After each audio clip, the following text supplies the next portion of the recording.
জয় জয় রাম কৃষ্ণ ভুবন મંગલ। દર્શક મિત્રો નમસ્કાર, જય ઠાકુર।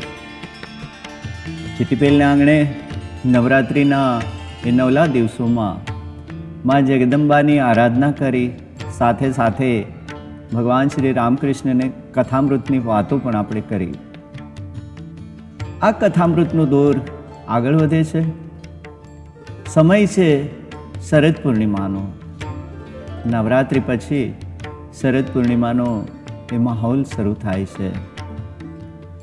જીવન અને ચંદ્ર બંને જ્યારે પૂર્ણ અવસ્થાએ પ્રકાશમાન થાય ત્યારે અંદર ધવલતા આવે, એક શ્વેતપણું આવે।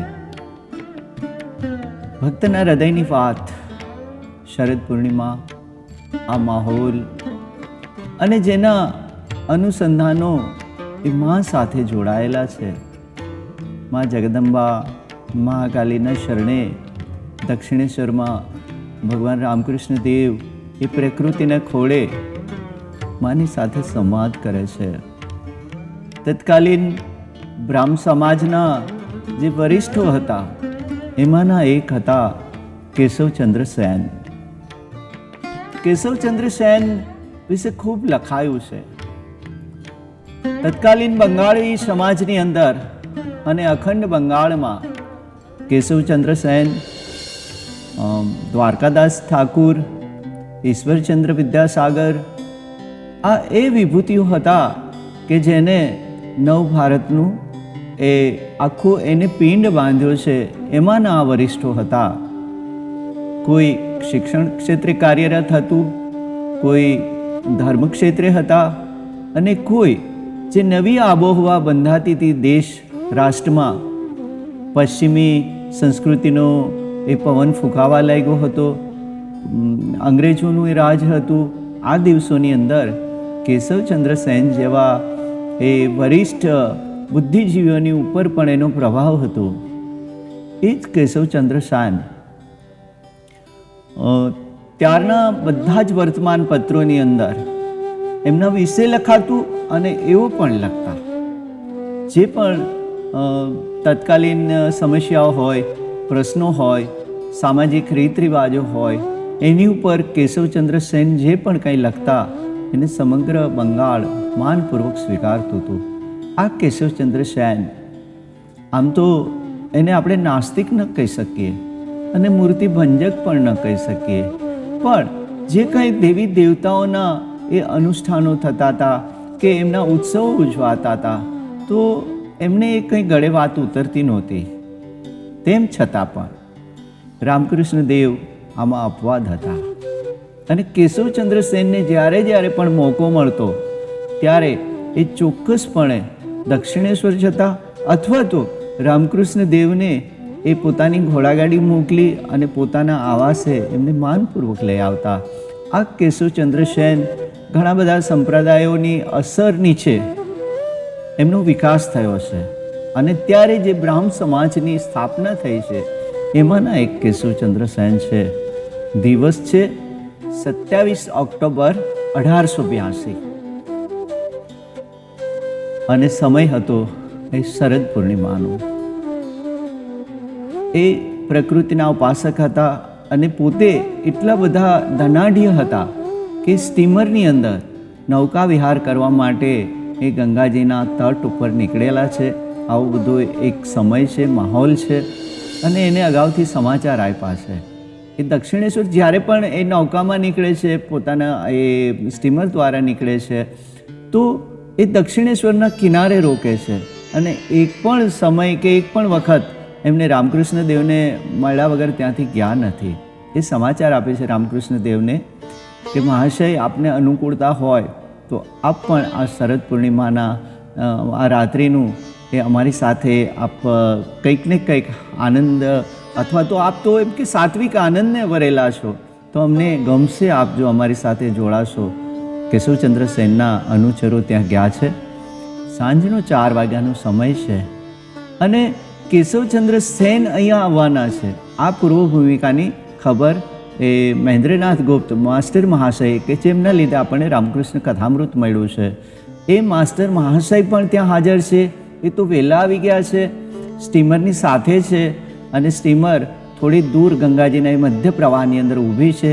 ત્યાંથી બોટ દ્વારા એમના અનુચરો દક્ષિણેશ્વર આવે છે અને રામકૃષ્ણ દેવને વિનંતી કરે છે, કેશવચંદ્ર સેન આપને આમંત્રણ આપે છે અને આપ અમારી સાથે જોડાઓ.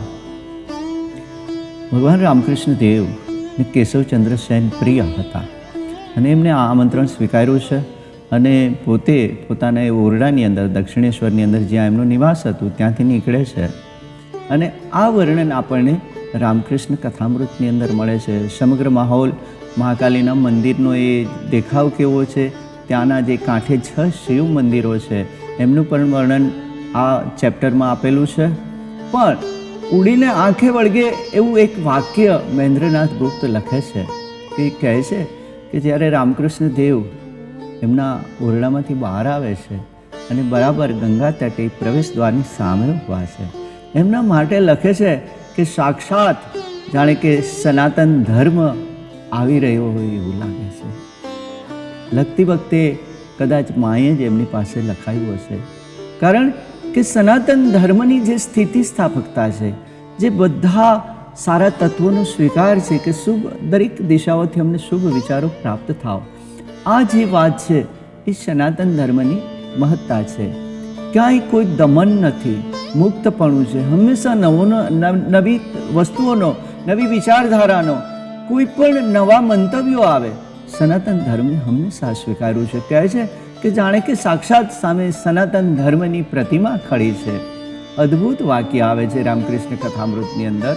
અને ત્યારે રામકૃષ્ણ દેવ જ્યારે મહાકાલીના એ શિખર સામું એમને દર્શન કરી અને ત્યાંથી નીકળે છે અને ભાવ સમાધિની અંદર સરી ગયા છે.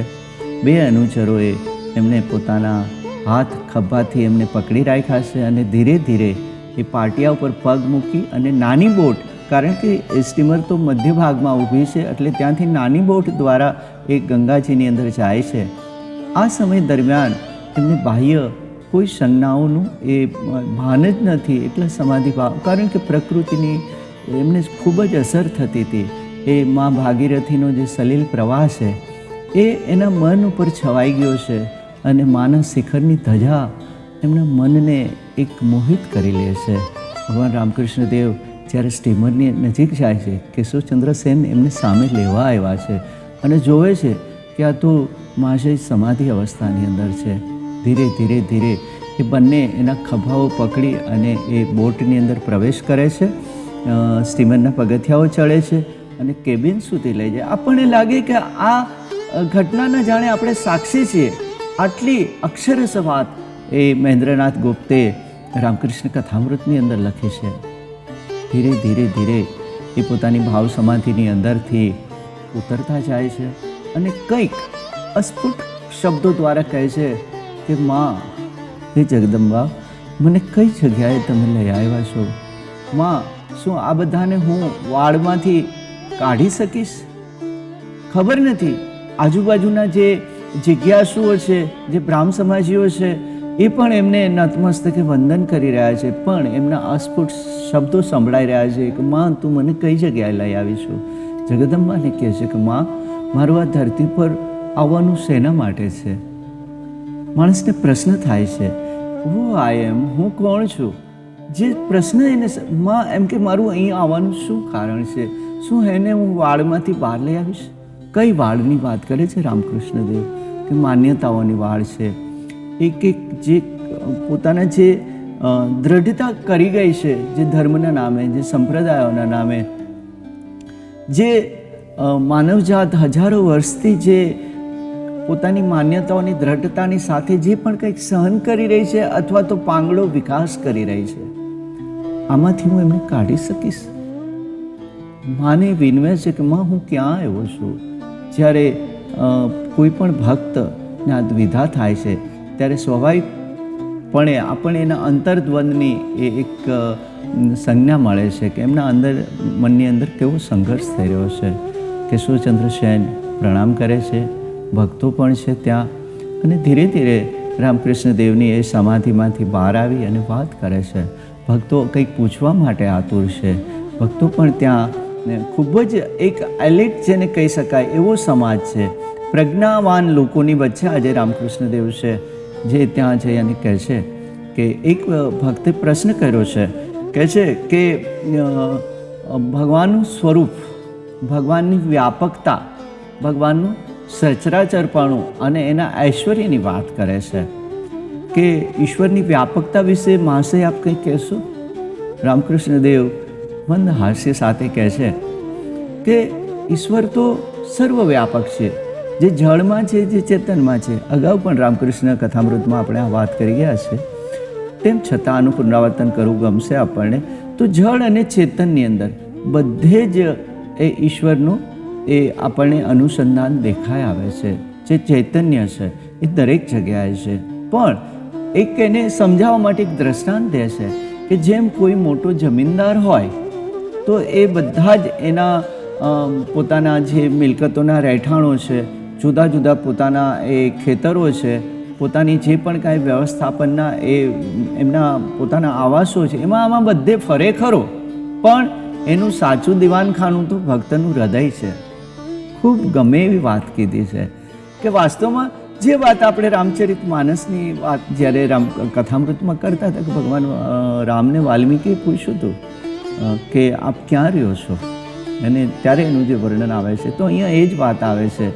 તો એ ભક્તનું હૃદય છે એ ભગવાનનું દિવાનખાનું છે, એમાં એમને રહેવું ગમે છે, કારણ કે અહીંયા પવિત્રતા છે, અહીંયા શુચિતા છે, અહીંયા એક જેને કહેવાય કે પારદર્શકપણું છે, અને ભગવાનને ત્યાં રહેવું ગમે છે. કેશવચંદ્ર સેન ધીરે ધીરે રામકૃષ્ણદેવને સ્વસ્થ જોઈ અને એ પણ પ્રશ્ન પૂછે છે, કહે છે કે મહાશય જુદા જુદા સ્વરૂપની જે વાત છે તો દરેક વિચારધારા બ્રાહ્મ સમાજી છે કેશવચંદ્ર સેન, એટલે કહે છે કે દરેક વિચારધારાની અંદર જે સંબોધન કરવામાં આવે છે તમે જેને એ મહા સ્વરૂપ ગણો છો, જગદંબાના સ્વરૂપે જેનું આપ નામ સ્મરણ કરો છો, સમર્પણ ભાવ છે આપનો, તો જ્ઞાની એને બ્રહ્મ કહે છે.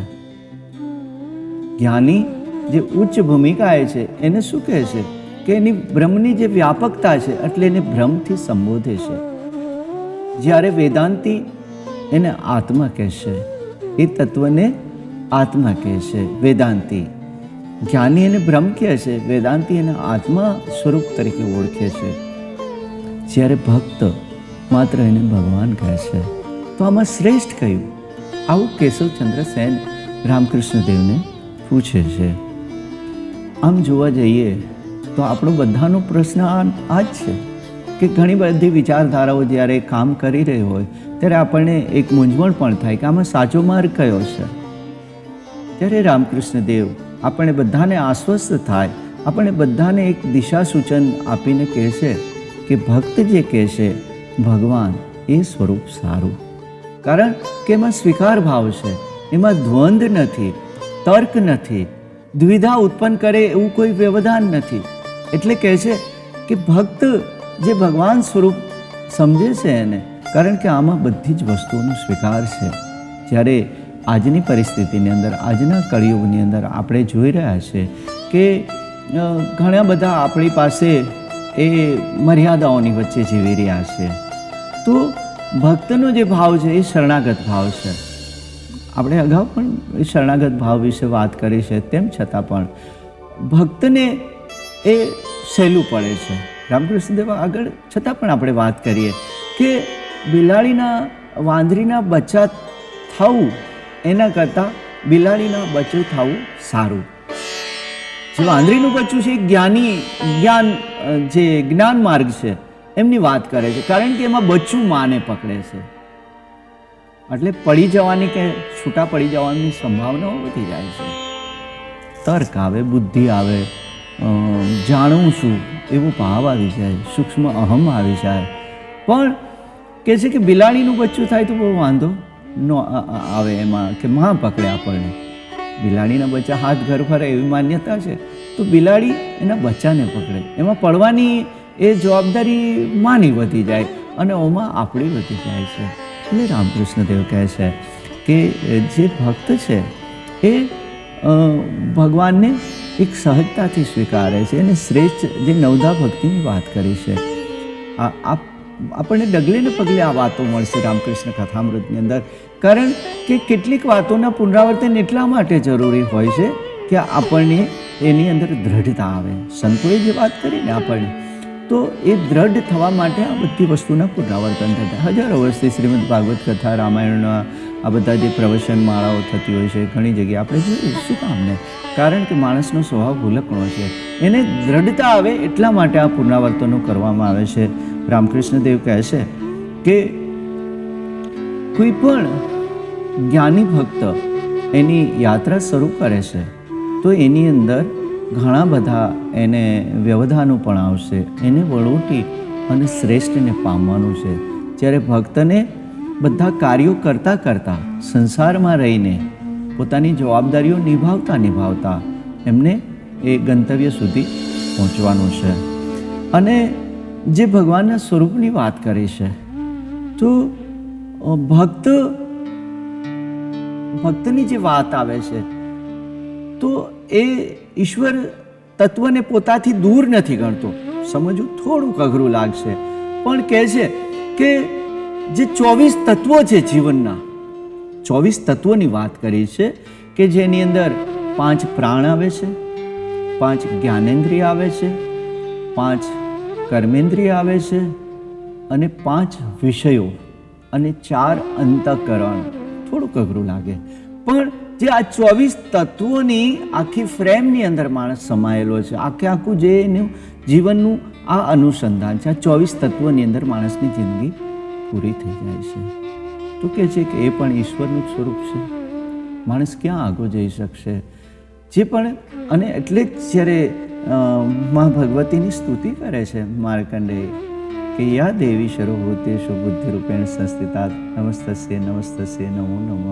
યા દેવી સર્વભૂતેષુ લજારૂપેણ, હે માં લજારૂપે તું છું, તું ક્ષુધારૂપે તું છું.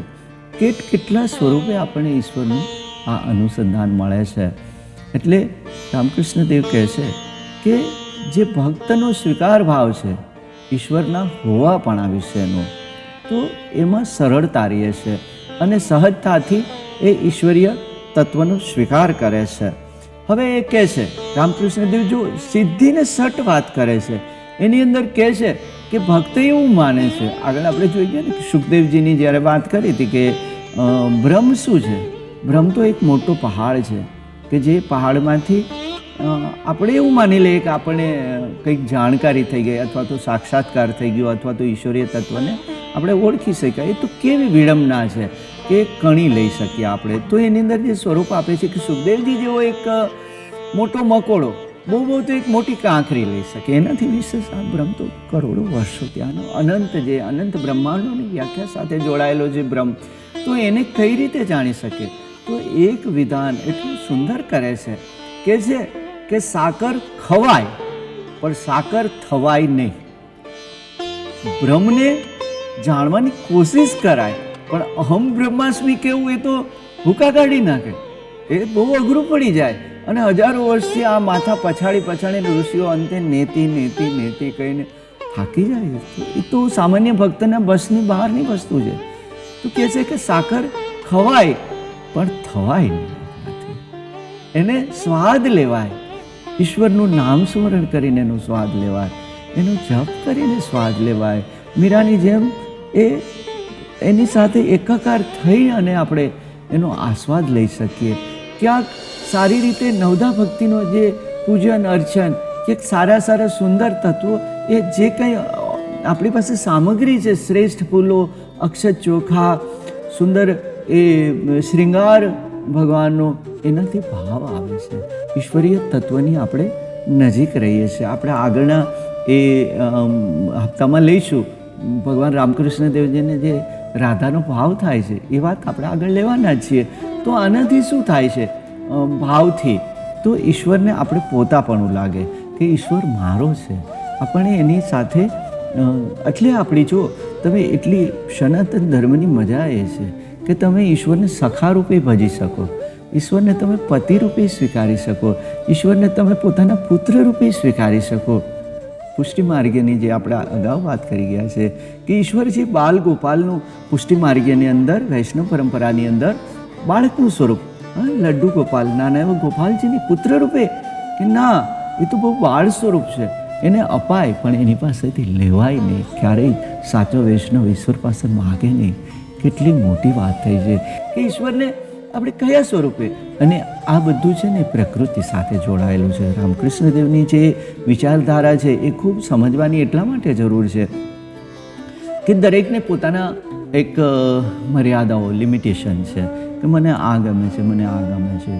શિવજીના ઉપાસક હોય તો સ્વાભાવિકપણે એની અંદર ક્યાંક શિવ તત્વની ઝાંખી જોવા મળે આપણને.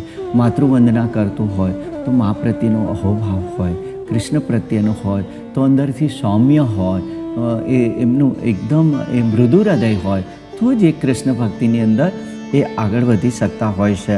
અને રામકૃષ્ણ દેવ જે વાત કરે છે વાળમાંથી લાવવાની, તો આ બધી માન્યતાઓની અંદર રહેલા જીવ એને બહાર લાવવાની વાત કરે છે કે માં, હું આને કઈ રીતે વાળમાંથી બહાર લાવી શકીશ? માં, મારું અહીંયા આવું શેના માટે છે? તો આ બધાની અંદરથી જીવ ધીરે ધીરે ધીરે ગંતવ્ય કરતો એ નિર્વાણ અને મોક્ષની તરફ આગળ વધે છે. ફરી પાછા એક ભક્ત પૂછે છે કે માસે, આ બધું આપ કહો છો કે માનો જ આ વિલાસ છે, તો કહે છે હા, આ તો માની આખી, જેને તમે માયા કહો છો, પણ વાસ્તવમાં એની અંદર પણ માં જ છે. આપણે કરોડિયાનું જે દ્રષ્ટાંત છે, પણ અહીંયા કરોડિયાની એ જુદી વાત કરે છે. રામકૃષ્ણદેવ કહે છે કે કરોડિયો એની મોઢામાંથી લાળ બહાર કાઢે છે અને આજુબાજુ વર્તુળ રચે છે, પણ કરોડિયો એમાંથી બહાર નથી જતો, કરોડિયો એમાં જ રહે છે. તો માં જગદંબા જ્યારે એનો આ વિલાસ, બ્રહ્માંડનો એ સૃષ્ટિ બ્રહ્મ કયો કે માં કયો, રામકૃષ્ણદેવ કહેતા કે તમે જેને કૃષ્ણ કહો છો એને હું કાલી કહું છું. તો બ્રહ્મ જ્યારે એનો આ વિલાસ રચે છે, જ્યારે આ કરોડિયાનું આપણે જે જોઈએ એક સ્વરૂપ સમજાવવા માટે કહે છે, તો કે માં તો અહીંયા મોજૂદ જ છે, માં એનાથી દૂર નથી જતી, માં એના આ વિલાસની સાથે જ છે, માં એની જે કંઈ સૃષ્ટિ છે એની સાથે જ છે. જગદંબાના વિલાસની અંદર રહી અને માં આ બધું નિરખા કરે છે. માં શું જોવે છે? તો કહે છે કે જેમ તું કહે છે કે આપ કહો છો કે માં મુક્તિ પણ અપાવે ને માં બંધન પણ અપાવે, તો આવું શેના માટે? તો કહે છે કે કોઈ પણ રમત રમતા બાળકો હોય, આપણે જે રમીએ છીએ એમાં જો ડોસીને અડી જઈએ તો રમત તો તરત પૂરી થઈ જાય. કોઈ પણ આ જે રમત રમતા હોય છે બાળકો, એમાં ડોસીને અડી જાઓ તો રમત પૂરી. પણ માને એ ગમતું નથી, બાળકોને એને રમાડવા ગમે છે. એટલે બ્રહ્મના વિલાસને સમજવા માટે રામકૃષ્ણદેવ સુંદર દ્રષ્ટાંત આપે છે કે આ રમત બાળકો રમે, માં એને જોવે, માં એને ક્યારેક સહાય કરે, ક્યારેક એને ઠપકો પણ આપે. આ તો બ્રહ્મનો વિલાસ છે. લોક અહમ કેવલ હાસ, સફલ કરતો વિલાસ. જગદંબાને નિરાલાજીએ જે સ્તુતિ કરી છે કે માં, આ તો તારો બ્રહ્મનો વિલાસ છે જગદંબા, માત્ર અમે તો લોક અહમથી જીવનારા એક પૂદગલ, એક નાના પ્રાણ છીએ, તો સફલ કરતો વિલાસ, લોક અહમ કેવલ હાસ. માનો આ વિલાસ, માની આ રચના રામકૃષ્ણ દેવની દ્રષ્ટિએ ધીરે ધીરે આપણે રામકૃષ્ણ કથામૃતના પાને પાને આ વાતો સંગ્રહાયેલી છે. દર્શક મિત્રો, ફરી પાછા આપણે જીટી પહેલના આંગણે આવતી વખતે રામકૃષ્ણ દેવના રાધા ભાવની વાત કરશું. એને જે મધુર ભાવથી માની ઉપાસના થઈ છે એમની વાતો કરીશું. ત્યાં સુધી નમસ્કાર, જય ઠાકુર. જય જય રામ કૃષ્ણ ભુવન મંગલ.